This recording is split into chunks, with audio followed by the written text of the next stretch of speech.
Welcome to our channel. Today we how to install Mailchimp API access for list imports, complete guide step by step clearly.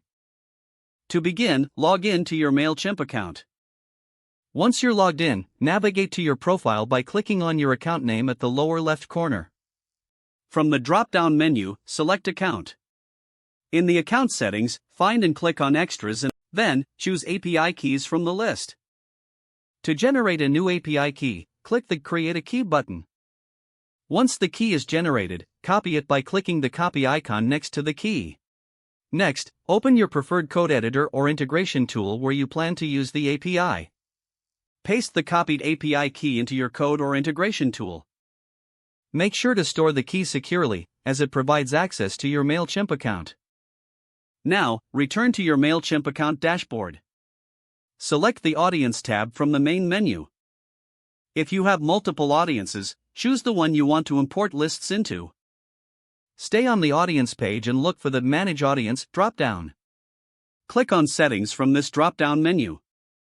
Scroll down to find the Audience ID, which you will need for the next step. Copy the Audience ID displayed on the Settings page. Now, go back to your integration tool or code editor.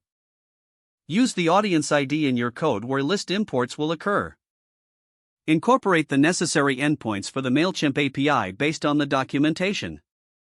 Be sure to follow the API documentation closely to ensure proper setup. Once everything is in place, run your code or integration tool to test the connection.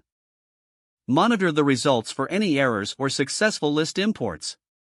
If successful, you should see your lists populating in Mailchimp as expected. If you encounter issues, refer back to the Mailchimp API documentation for troubleshooting. Now, you have successfully installed API access for list imports in Mailchimp. If the page does not load, refresh the browser or try again in a private or incognito window. Make sure you are using the correct email address, then retype it carefully to avoid small typos.